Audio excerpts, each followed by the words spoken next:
I was 17 when I first found out that the college fund my grandparents had set up for me even existed.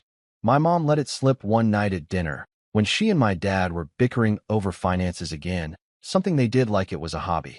Well, thank goodness Craig has that college fund from your parents, or we'd really be in trouble, she muttered between bites of pasta. I froze, fork halfway to my mouth. I remember looking up at her and asking, "Wait, what college fund?" She blinked like she'd forgotten I was even there. That was the first time I learned I had $40,000 sitting in a bank account somewhere, thanks to my grandparents, my dad's parents, who had passed away when I was in middle school. They weren't rich, but they were responsible. They lived modestly and saved what they could. Apparently, after they died, they left a chunk of their savings specifically for me, meant to help with college. Not for the family, not for emergencies, not for anything else. Just me, my future, my education, my shot at getting out of the house and doing something different with my life. I was stunned, grateful, of course, but also confused why no one had told me. My mom just shrugged and said something like, "We didn't want you to get cocky or start slacking off in school just because you had money waiting."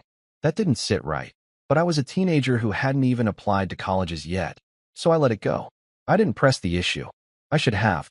My name's Craig. I'm 32 now, and this story still makes my stomach twist when I think about it. Back then, we lived in a modest 3-bedroom house in a quiet suburb. My parents weren't terrible people, not at first glance anyway. They worked hard. My dad was a postal worker, and my mom was a part-time dental receptionist. We weren't well off, but we got by. I did chores, kept my grades up, stayed out of trouble. I wasn't the golden child, though, not by a long shot. That title belonged to my older sister, Melissa. Melissa is 4 years older than me and has always been the center of the universe in my parents' eyes. She was bubbly and fun and had big dreams. I was quiet, bookish, and, apparently, too serious for my own good.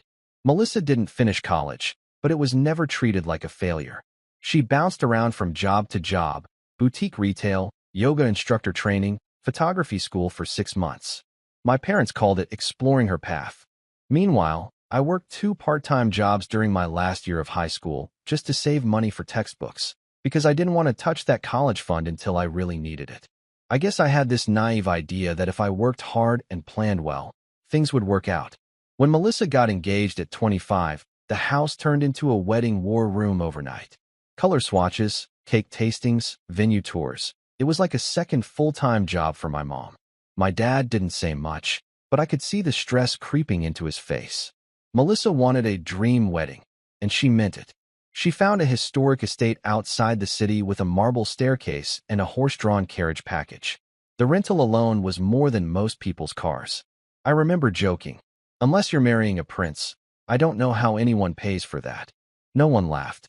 My mom actually shushed me. I was 19 at the time, home from my first year of college.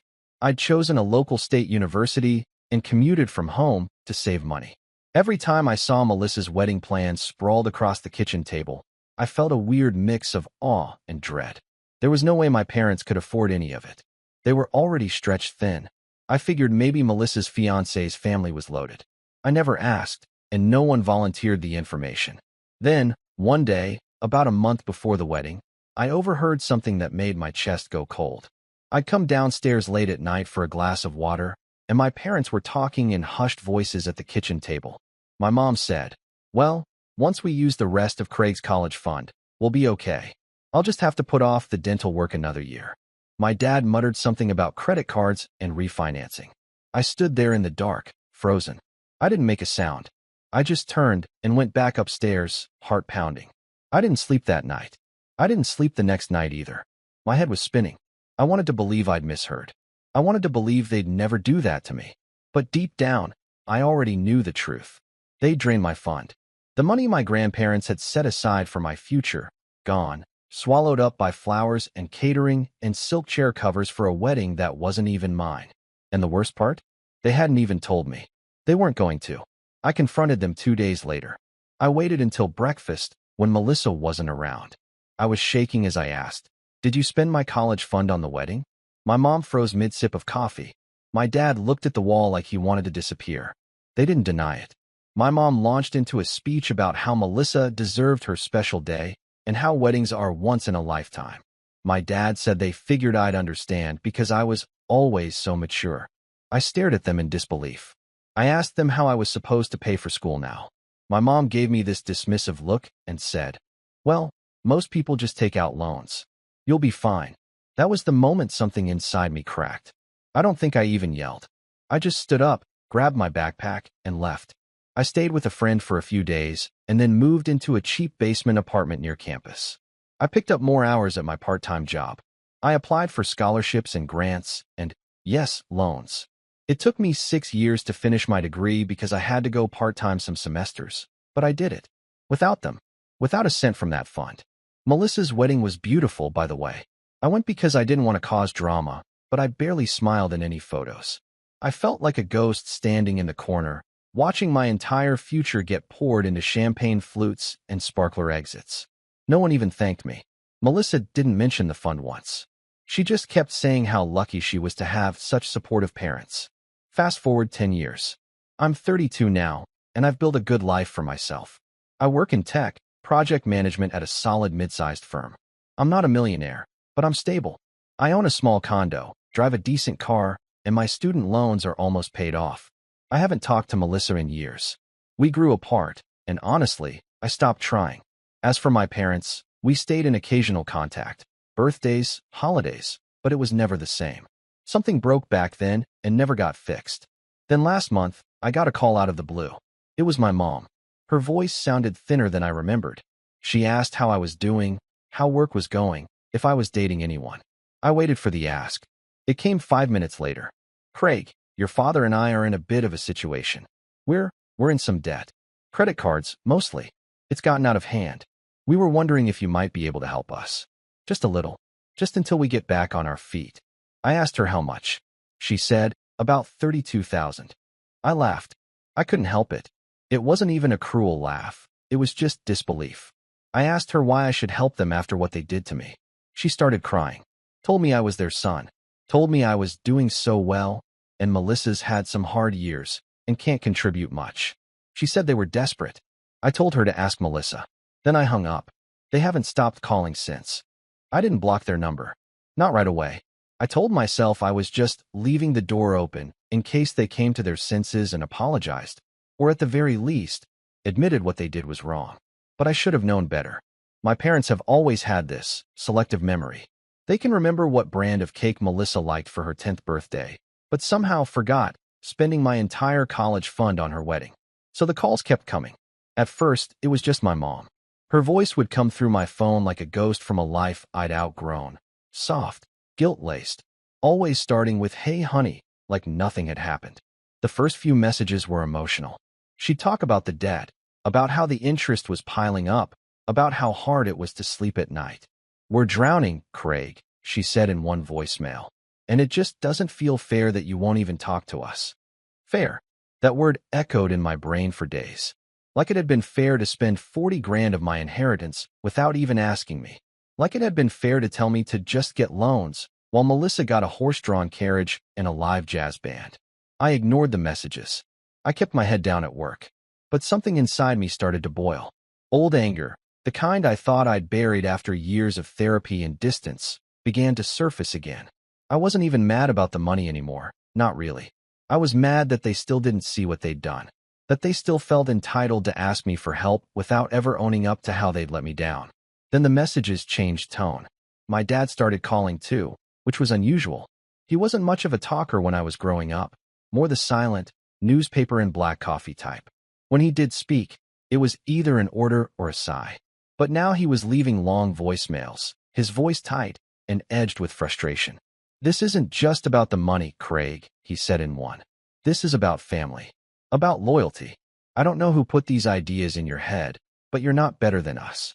Not better than them. That one got under my skin. I never thought I was better than them. I just worked my butt off to build something they told me I'd have to fight for alone. And now that I had it, they wanted a cut. The kicker came 2 weeks later. It was a Sunday afternoon, and I was sitting in my condo eating reheated Chinese food when I got a text from an unknown number. Just one sentence. You could have said no without being a selfish prick. No name. No context. But I knew the voice behind it. Melissa. I hadn't spoken to her in over 5 years. She didn't show up to my graduation, didn't reach out when I moved into my condo or when I got promoted last year. But now, suddenly, here she was, jumping into the fray like I owed her something too. I stared at the message for a full minute before typing back. Funny coming from someone who spent my college fund on peonies and centerpieces. 3 dots appeared, then vanished, then reappeared. I could picture her typing furiously, backspacing, starting again. Finally, she replied, "It wasn't your money. Mom and Dad said it was for the family, and I'm the one who actually needed it." That broke something in me. I didn't even respond. I just sat there, feeling like I'd been punched in the chest. Not because of the words themselves, but because of how easily they came to her. How convinced she was that it was never mine to begin with. How little she valued what I'd sacrificed. The next morning, I got an email. It was from my dad. It wasn't long, but it was cold. Clinical. The subject line just said help. The body was 2 paragraphs about their debt, their payments, their dire circumstances. Attached was a PDF of their credit card balances. The final line read, "We expect some level of support from our son, who we raised and gave everything to." Everything. I stared at that word until my eyes blurred. Everything. They gave me everything. Except my college fund. Except a fair shot. Except the basic respect of treating me like my future mattered as much as Melissa's fantasy wedding. That week, I didn't answer any calls. I didn't open their texts. I didn't even tell my friends what was going on. I just went to work, came home, and stewed in silence. But underneath that silence, something was shifting. I started digging. I looked up old emails from my college financial aid office. I found the loan statements. I pulled receipts from my years of struggle, literal and figurative. The extra shifts at the bookstore. The ramen dinners. The internships that paid in experience. I created a folder on my desktop and named it Debt That Isn't Mine. Then I went further. I requested my grandparents' will from the county archive. I didn't even know if I could get a copy, but turns out I could. Took about 2 weeks. When it came, I scanned it line by line, my pulse pounding like a drum. And there it was, in black and white. $40,000 to be held in trust for our grandson, Craig, last name, to be used solely for the purpose of his college education. Solely. Not for the family. Not to be borrowed. Not to be spent on Melissa's white silk napkins and shrimp tower. For my education. I sat back in my chair and stared at that sentence. I didn't know whether to laugh or cry. I felt vindicated and furious all at once. They'd lied to me. Not just about the money, but about its origin, its intent, its very meaning. And now they were begging me for help while still pretending they'd done nothing wrong. The next time they called, I picked up. It was a Wednesday night. My mom's voice came through the line, brittle and breathless. "Craig? Oh, thank God. I've been trying to." I cut her off. Calmly, firmly. "I got a copy of the will." Silence. She didn't ask what will. She knew. "I know it was meant for me," I said. "I know what you did." She didn't deny it. Instead, she sighed. This long, dramatic exhale like she was the victim. "Craig, we were just trying to hold the family together. Melissa was going through so much, and we thought we could pay it back later. But you didn't," I said. "And now you want me to." "It's been 10 years, she snapped. "You're successful now. Why are you still holding on to this?" I could have said 1,000 things. I could have listed every night I sat awake wondering how I'd afford next semester. Every job I took just to scrape by. Every loan statement I still check monthly. But I didn't. Instead, I said, "Because you never once said you were sorry." That quieted her. I could hear my dad's voice in the background. Muffled, sharp. Then he got on the line. "Craig, this isn't productive. You're acting like a child." I nearly laughed. I was a child. When you took the money. Now I'm an adult. One who doesn't owe you a cent. They both started talking at once. Guilt. Shame. The family name. Pride. I listened for a moment, then calmly said, "You should have thought about that before you stole from me," and hung up. I didn't feel good. I didn't feel powerful. I just felt empty. But it didn't stop there. Because about a week later, I found out that my parents had told other relatives that I was abandoning them, that I'd gone cold and forgotten where I came from. I found out from my cousin Ella, who texted me asking why Aunt Linda had mentioned I refused to help my dying parents. Dying. They weren't dying. Struggling, sure, but that was on them. Still, the rumor mill had started. And Melissa? She was fueling it.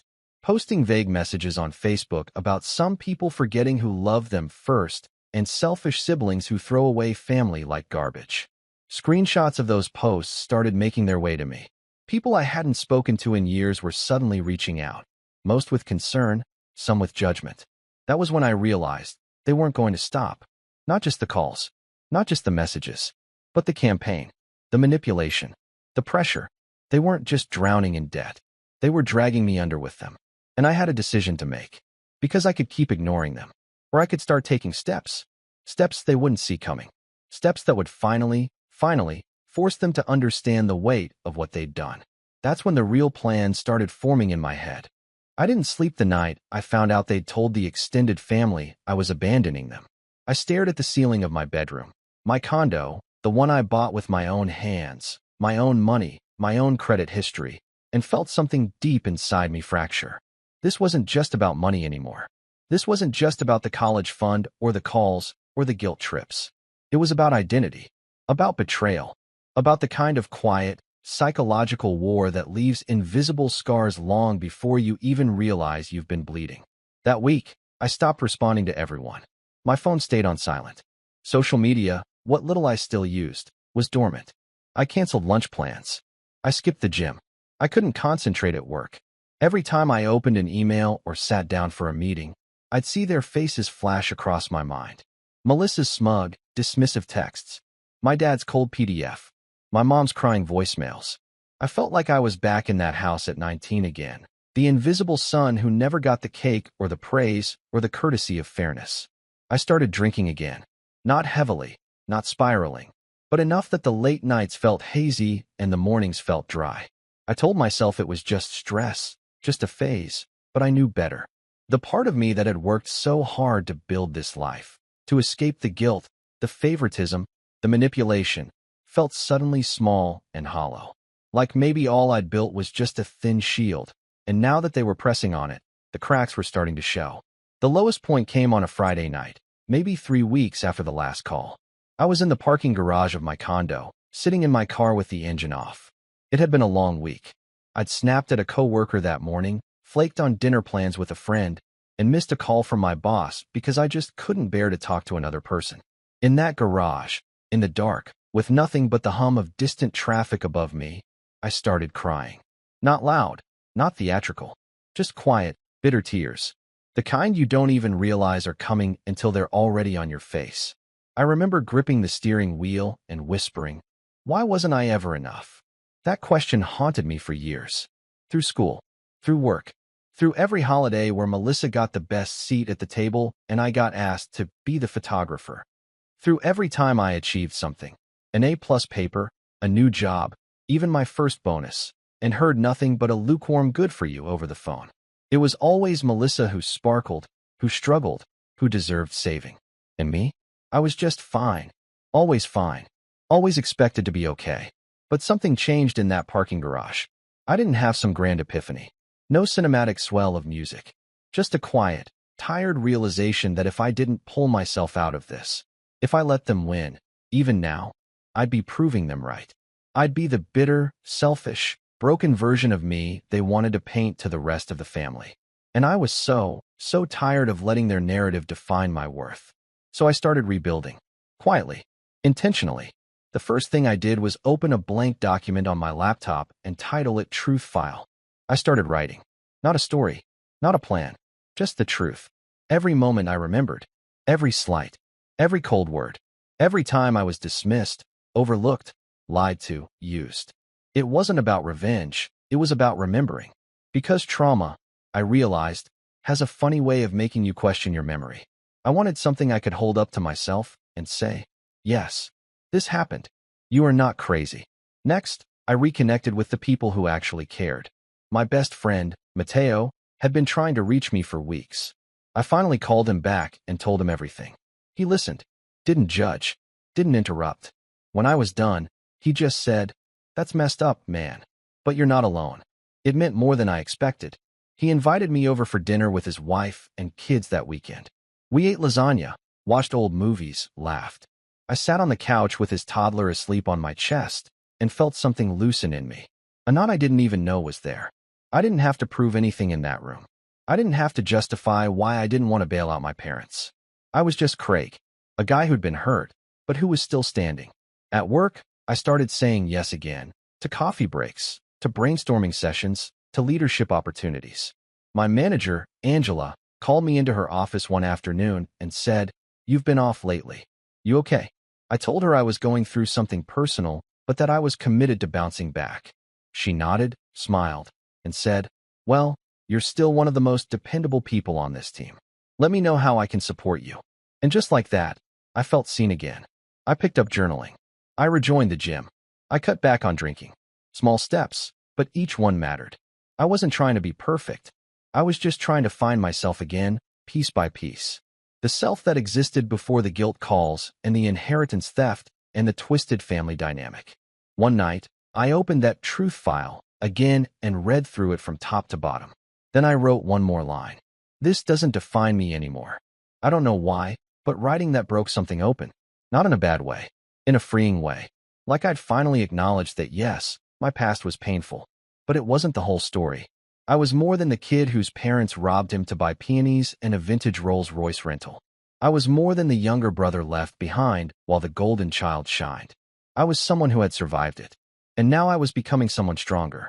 The calls from my parents started to slow. I think, maybe, they realized I wasn't going to bend. Or maybe they were just too busy trying to juggle their creditors. Either way, the silence was a gift. But Melissa? She didn't go quietly. A month after my breakdown, she posted a picture of her and our parents on Facebook. It was an old photo, probably from her wedding. The caption read, "No matter what, we always stick together." Some people forget where they come from, but not us. It got over 100 likes. A few mutual family friends commented with things like, "Stay strong," and "Family first always." One even wrote, "Some people are too full of themselves to remember who fed them." That one stung. I knew it was about me. They were building a narrative, painting me as the villain, the ungrateful son, the arrogant success story who turned his back on the people who raised him. And it worked, because I got a text from my Aunt Teresa the next day asking if I was okay and saying she was disappointed to hear I'd abandoned my family. I wanted to scream, but instead, I just replied, "There's more to the story than you've been told." And that was true, because the real story wasn't just about the money. It was about the years of emotional labor, the unequal love, the unspoken expectations that I would always be the fallback plan while Melissa got the safety nets and second chances. But I wasn't a backup plan. Not anymore. That realization, that deep, unshakable belief that I no longer owed them anything, was the first real step toward healing, toward taking my power back. And once I had that, I started thinking about the future, about what comes next. Because the past, it may have shaped me, but it didn't own me. And soon, I'd make sure they understood that, in a way they'd never forget. But I wasn't going to yell. I wasn't going to fight. I was going to be calm, methodical, controlled. Because the best revenge? It's not loud. It's earned. The morning I decided to act wasn't dramatic. It wasn't stormy or symbolic or soaked in adrenaline. It was calm, almost too calm. I woke up before my alarm, 6:13 a.m., to be exact, and lay in bed, staring at the ceiling, blanketed in stillness. But inside, something had shifted. Not rage, not bitterness, just clarity.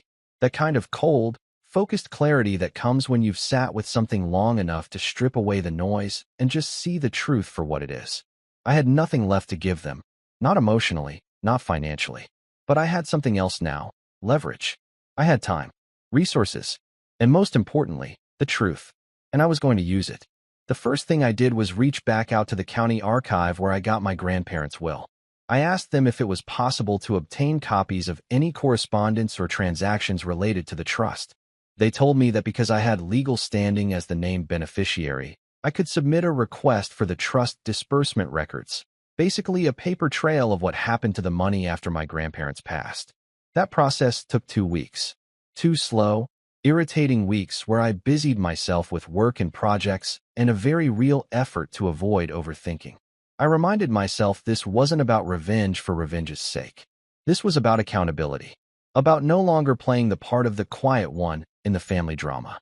When the envelope finally arrived, I opened it in my kitchen, standing barefoot on the cold tile floor, coffee forgotten beside me. Inside were 3 things. A notarized release form signed by my parents, authorizing the use of the $40,000 trust, A bank transfer record, dated roughly 8 months before Melissa's wedding. A brief handwritten letter from the estate attorney, confirming that the fund had been released in full for educational purposes, per the trustee's discretion, based solely on the signed statement from my parents that it would be used for my college tuition. Educational purposes. Except it wasn't.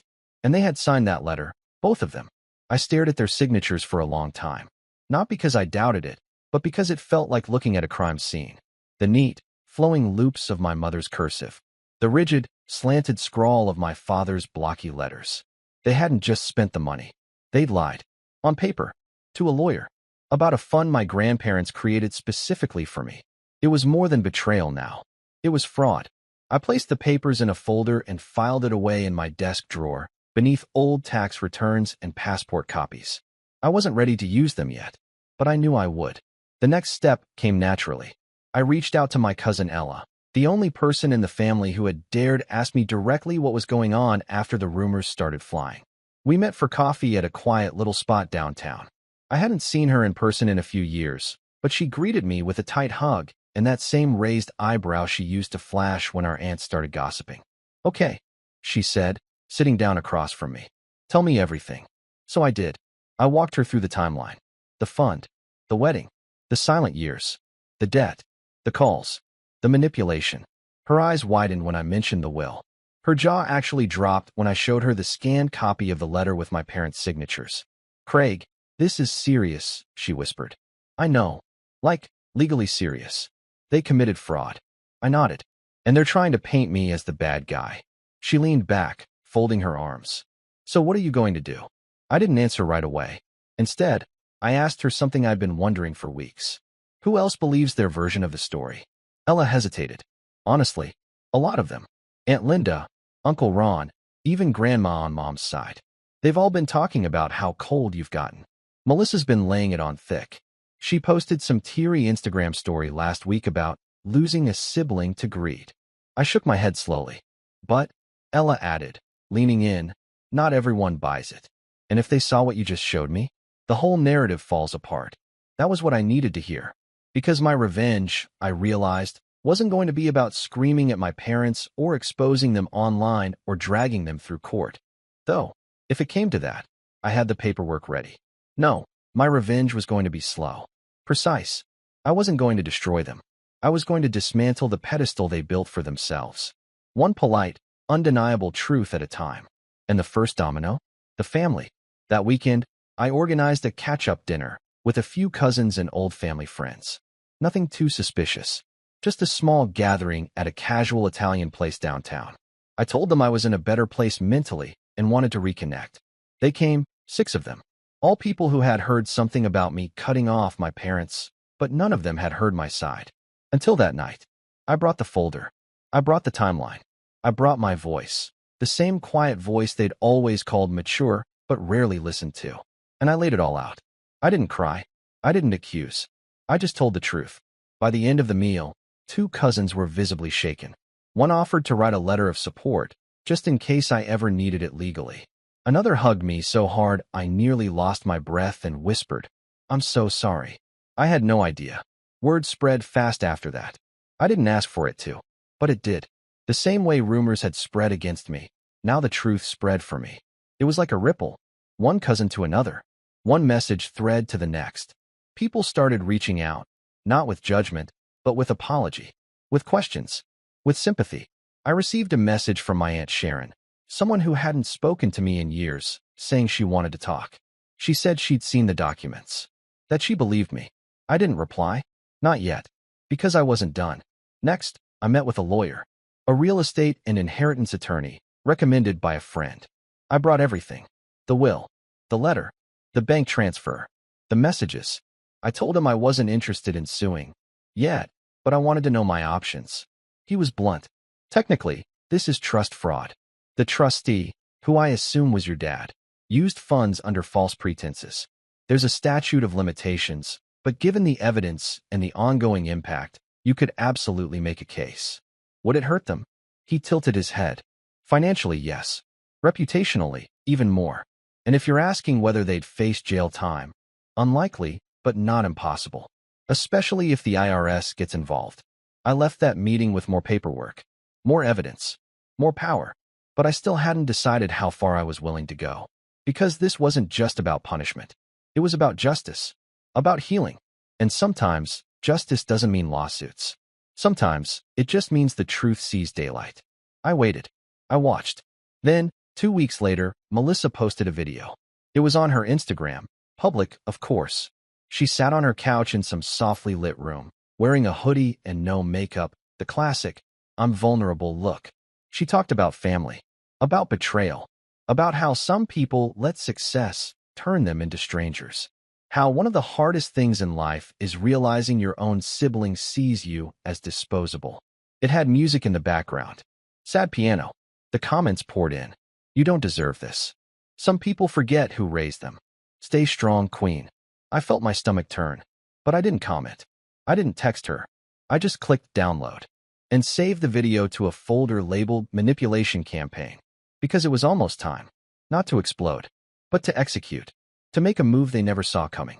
The moment I executed the plan was so quiet, it almost felt anticlimactic. No fireworks, no slamming doors, just a single email sent on a cloudy Wednesday afternoon from the quiet corner of a coffee shop. The subject line was simple: clarification regarding recent family allegations. And the recipient list? That's where the real punch was. 23 names. Every aunt, every uncle, every cousin who'd texted me half concerned, half condemning messages over the past few months. The extended family Facebook group admin. Even Melissa's mother-in-law, who had shared that teary Instagram story Melissa made to her own circle of church friends, apparently, so they could all pray for reconciliation. I had debated for weeks whether to go this route, whether to respond at all. But after seeing Melissa double down on her public narrative, twisting the story to make me look like a cruel, selfish son who abandoned his poor, aging parents, I knew silence wasn't strength anymore. It was surrender, and I wasn't surrendering to them ever again. The email was 3 pages long. Page 1, the timeline. Dates, facts, calm language. No editorializing. Just this happened, then this, then this. I even included receipts, attached scanned copies of the original trust documents, the signed letter from the estate attorney, and the bank records showing the withdrawal marked for educational disbursement. Page 2, my story. Not angry, not accusatory, just honest. I explained what the money meant to me, how I'd found out it was gone, what I went through to finish school on my own. I talked about the ramen, the late nights, the rejected financial aid appeals. I didn't paint myself as a victim. I painted myself as someone who survived despite their choices. Page 3, the manipulation. I included screenshots of Melissa's vague posting social media campaigns. Her text calling me a selfish prick. The voicemail my dad left calling me a disgrace to the family. I even included a quote from my mother's voice message about how it's been 10 years and you should be over it by now. I ended the email with this paragraph. I'm not sending this to shame anyone. I'm sending it because the version of the story being circulated is not only false, it's dangerous. I've spent years being silent, assuming the truth would speak for itself. But it didn't. And now, I'm speaking for myself. If you choose to believe their version, that's your right. But you'll be doing it in full knowledge of the truth, not the fairy tale. Then I hit send. I stared at the message sent confirmation for a long time. My hands were steady. My heart wasn't racing. I felt centered, like I had just finally pushed the last brick back into place after a long, crumbling collapse. I didn't hear anything for a day. Then the replies started. Some were immediate. One from my Aunt Lila, Craig. I had no idea. I'm so sorry. Another from my cousin Nathan. This changes everything. I feel awful for ever doubting you. A third, more biting. I always knew something was off about how Melissa talked about it. Thank you for being brave enough to show the truth. And then, 2 days later, I got the call. It was from my dad. I didn't answer. He left a voicemail, voice tight and furious. You had no right to air family business like that. We were trying to protect Melissa, and you humiliated us. I saved the message. Didn't respond. 10 minutes later, another call. This time my mom. Craig, please, she said through a tear-choked whisper. You don't know what you've done. People are calling us, judging us. Your father can't sleep. Melissa hasn't left the house. Is that what you wanted? I didn't answer that one either. Because the truth is, it wasn't what I wanted. It was what they earned. Still, I wasn't done. I reached back out to the estate attorney, the one who had handled my grandparents' will. I explained the situation, asked what options were on the table, given the forged intent and false use of the funds. I made it clear I wasn't interested in criminal charges, but I wanted a legal acknowledgement on record that the trust had been violated. He took it seriously. Turns out, even if the money was long gone, the paper trail was fresh enough. And because the trust was designated solely for educational use under a formal agreement, the misuse, especially when proven through false statements, qualified as breach of fiduciary duty. That's when I made my move. I had the lawyer draft a formal letter, one that included the documentation, the will, and the bank statements. It was addressed directly to my parents, certified and signed, and it said, in careful, lawyerly language, that I now had full legal evidence of misappropriation of trust assets and that I reserved the right to pursue civil penalties or restitution in court. I didn't threaten to sue them. I didn't need to. The implication was enough. They went silent for 2 weeks. I found out later, through Ella, that they'd canceled a vacation they'd been planning and had started quietly talking to a financial advisor about selling their SUV. Melissa, apparently, unplugged from social media and had a full-on breakdown when she realized how many people had turned on her. But what really stunned me was the letter I received in the mail from my dad. Handwritten. 3 pages. It wasn't an apology, not really, but it danced around the edges of one. He talked about doing what they thought was right at the time, about how hard it had been to say no to Melissa's dreams, about how he and my mom never thought it would come back like this. He said they were ashamed of how they handled things, that they didn't realize how deep the damage went. The final paragraph? We never saw you hurting. We saw you as the strong one. Maybe that was our mistake. Maybe that's why we leaned on you. But I see now that strength doesn't mean someone isn't breaking underneath. I don't expect forgiveness, just understanding. I didn't cry. I didn't even get angry. I just folded the letter neatly and placed it in the folder with everything else. Then I closed the folder for the last time. Melissa hasn't reached out since. Not a text. Not a comment. Nothing. I hear she's keeping her head down. Maybe even going to therapy. That part doesn't matter to me anymore. What matters is this. The story is mine again, not theirs. I'm no longer the quiet one. I'm no longer the backup plan. I'm no longer the emergency fund in human form. I'm just Craig, 32, debt-free, free in more ways than I've ever been. And for the first time in my life, when I think about my future, there's no bitterness in it. No weight dragging me backward. Just possibility. Just peace. And that's the real inheritance I gave myself.